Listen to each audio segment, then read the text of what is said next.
मान्यताओं की भूमि है और एक ऐसी जगह है जिसने अपने कवियों से, अपने योद्धाओं से, अपने तपस्वियों से भारत की सनातन परंपरा को सदैव समृद्ध किया है।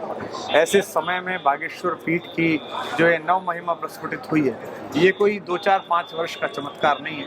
ये वर्षों साधना यहाँ जिन तपस्वियों ने की है, सन्यासी बाबा ने की है, दादा गुरु जो हमारे बागेश्वर पीठाधीश्वर जी का उन्होंने की है, उनकी जो तपस्या का यहाँ बीजारोपण हुआ है, उसमें जो मान्यता का फल निकला है, उसके नीचे लोग विश्राम कर रहे हैं, अपने दुखों से मुक्ति पा रहे हैं। तो ये दिल्ली और महानगरों में कौतूहल का विषय है निश्चित रूप से। आपने लेकिन मेरा मानना यह है कि वो एक बार यहाँ आए, देखें कि कैसे एक दैवीय क्षमता के कारण लोगों के जीवन में परिवर्तन आ रहा है, लोग प्रसन्न हो रहे हैं, अपनी समस्याओं से निजात पा रहे हैं, जूझ रहे थे उससे बाहर आ रहे हैं, उनमें आत्मबल आ रहा है। समरथ बड़ो सुजान सुसाहिब, राजा राम जगत विजय है। तुलसीदास जी भी कहते हैं एक बार सामर्थ्यवान का मन में विचार आ जाए तो फिर तो जगत विजय हो जाती है। और 3 दिन अपने अपने राम का रस बरसा है। बड़ी कृतज्ञता है कि इतनी बढ़िया भूमि पर मेरे परम प्रिय अनुज और जो लोक ख्याति और प्रसिद्धि में बहुत जिनका व्यापक विस्तार है, उनका बड़ा मन था। वो सदैव ये कहते थे कि दद्दा एक बार वहाँ आए।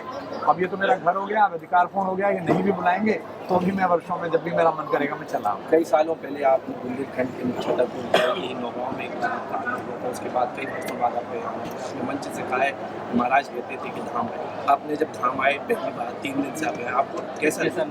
देखिए, निश्चित रूप से अगर 150 करोड़ लोगों में भगवती किसी स्थान का, किसी व्यक्ति का चयन करती है, अगर जगदम्बा किसी का चयन करती है, अगर परमेश्वर किसी का चयन करते हैं कि उसके माध्यम से लोक मंगल के काम हो, निश्चित रूप से तो महत्वपूर्ण बात होगी। मैं सदा 2 बातें कहता हूँ कि प्रतिभाशालियों पर शंका मत करो और भाग्यशालियों पर शंका मत करो।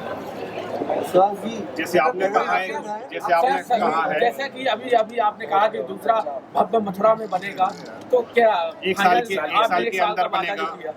मेरा कहना केवल ये है कि भारत के सभी हिंदू मुसलमानों में इस जो कालचक्र का परिवर्तन हो रहा है, इसमें ये सद्बुद्धि, ये आत्म प्रेरणा, ये आत्मज्ञान भगवती पैदा करे, बाबा बागेश्वर पैदा करे। कि सबको पता है कि भगवान कृष्ण कहाँ पैदा हुए, सबको पता है कि शिव की संजीवनी शक्ति कहाँ जागृत रहती है। एक ऐसा समय आए कि न्यायालयों की इच्छा के बिना न्यायालय में जाना ही ना पड़े, भगवान अपने जन्म स्थान पर पूरी सद्गत के साथ विद्यमान रहे।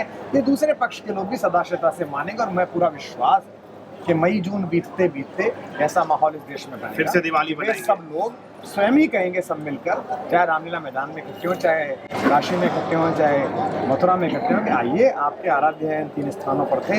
एक में बड़े लंबे संघर्ष के बाद, राजनीतिक कोलाहल के बाद ये निवृत्ति आई कि भगवान विग्रह में विराजमान हुए। बाकी जगह आपसी सद्भाव के साथ ही मामला। क्या हमारा विश्वास? आपने कहा है कि आपकी जो अपने राम की बात थी वो समाप्त नहीं, स्थगित हुई है, यानी कि मान लिया जाए कि अगली बार आपको फिर यहाँ आना हो। तो बागेश्वर भगवान का आदेश और आग्रह है, मेरे ना तो मैं अपनी इच्छा से आया, ये तो उनकी प्रेरणा, उनकी शक्ति और उसका माध्यम बने पीठाधीश्वर जी का। ये भी माध्यम है, इनकी भी शक्ति नहीं कि मुझे बुलाया, मेरी भी शक्ति नहीं कि मैं खुद आऊँ।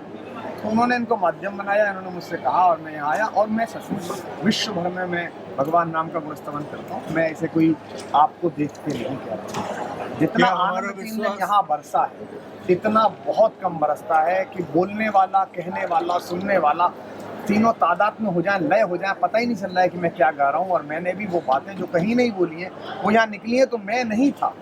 अभी मैं हूँ, आपसे बात कर रहा हूँ, वो कोई और व्यक्ति था जो 3 दिन बोला। क्या कुमार हमारा विश्वास हो गया, सारे प्रपंचों को छोड़कर राम का हो गया? जो राम का नहीं है वो किसी का नहीं है। जाके प्रिय न राम वैदेही तजिए ताहि कोटि बैरी सब यद्यपि प्राप्त। जय जय सिया राम।